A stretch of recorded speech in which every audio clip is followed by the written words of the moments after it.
What's up, gals and pals? I'm Coach Vino. This is the Progress Bar. And ladies and gentlemen, I gotta be honest with you guys. Sometimes I pick a cocktail just because it has a cool name.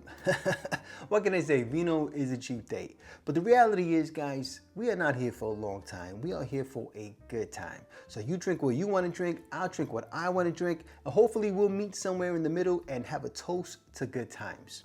And that's what today's cocktail is all about. A cool name and a nice looking recipe, and we're gonna go ahead and have a good time, right, folks? And this cocktail is called the CHOW CHICKA Bow Wow, and it was created at CHOW restaurant in Austin, Texas. Now look, guys, with a name like that, how do I not make this cocktail? But the ingredients list looks fantastic, and the reviews that I saw online were very glowing, so I'm really looking forward to giving it a try. But before I do that, I'm gonna need you guys to go ahead and hit that thumbs up, hit that subscribe button, and that notification bell so you can help Vino feed the hungry algorithm. And make sure you stick around, because we're gonna boogie down. All right, folks, so let's go ahead and look at what is in the sauce for our CHOW CHICKA Bow Wow cocktail, right, folks? The first thing you're gonna need is 2 ounces of freshly squeezed grapefruit. All right. Grapefruit juice. I just squeezed this moments ago before we got on camera here. So 2 ounces of grapefruit. And then you're gonna want 1 ounce of lime juice. I have my super lime here. All right. So a lot of citrus in this one. All right. And then you're gonna need a ½ ounce of ginger syrup. And this is great. This is gonna add a little bit of a spiciness to the cocktail. All right. So ½ ounce of ginger syrup. And depending on how you make your ginger syrup, might be a little spicier than others, right? And then another ½ ounce of Demerara Syrup. All right, so this is gonna add some richness, a little more molasses flavor to the cocktail, all right? And then we're gonna do, what are we gonna do here? We are gonna do a ½ ounce of banana liqueur, all right, folks? So I got my homemade banana liqueur here, so you're gonna wanna make sure you use something of quality, all right? And then we're gonna do a ½ ounce of velvet Falernum, right? So this is gonna add some nice spices to the cocktail.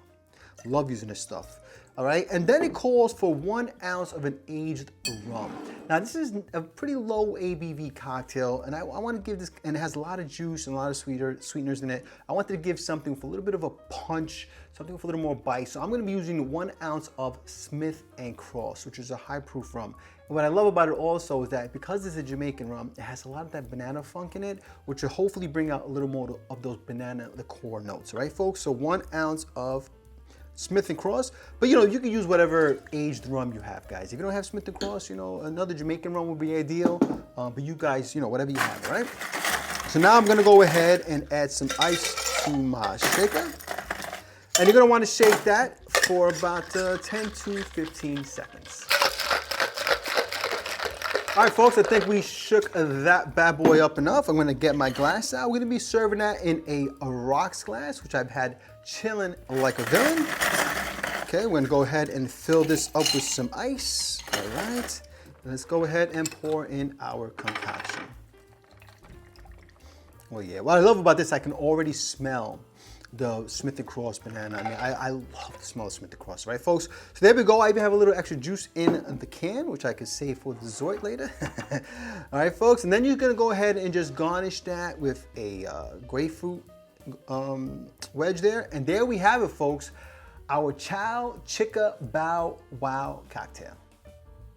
All right, so let's go ahead and give our CHOW CHICKA Bow Wow cocktail a sippy sip. Now, I'm expecting this cocktail to be a bit of a beach cocktail, bigger, fruitier, tropical style cocktail. Cheers. And right on the nose, again, you're getting those banana notes coming from the Smith & Cross, those funky banana notes. Definitely pick up a lot of citrus as well. Cheers. Oh yeah. Like I said, guys, this is a beach cocktail. I mean, look, Austin, Texas ain't exactly the coldest place in the world. So it's very much a warm weather cocktail. A little sweeter than I like. I'd probably scale back a little bit on the sweeteners, but I think the ginger syrup actually probably be the only one I would use, and keep it at ½ ounce. I love the spicy notes that are in this cocktail. I think they work really great with the banana flavors as well. So a nice cocktail, fun cocktail, delicious cocktail. Not exactly my style of cocktail, at least with regards to the sweetness levels. I think if I brought down the sweetness, I would actually appreciate this a lot more. The Smith & Cross definitely still comes through, which is great because it's only an ounce, but that's why I use it. I actually can't imagine using a lesser proof rum. I think it would totally get lost in this cocktail. Let me give another sip. Yeah, again, guys, a delicious cocktail, really delicious, but a little too sweet for my palate. I'd make this again, and I bring down the syrup, like I said, probably just get rid of the Demerara altogether, and I think I would actually really like this cocktail. So right now, we're looking at a 6. You know, I could push this to or maybe a 7 even. I could push this to an 8, just by removing the Demerara, making it a little less sweet, and just helping everything else kind of shine. You know, maybe even a little bit of a saline solution here to help everything pop a little bit, right, folks? Anyway, I hope you enjoyed this video. If you did, please press like, please subscribe, and please share with your family and friends. Remember, sharing is caring, and when life gives you lemons, make yourself a cocktail. Cheers.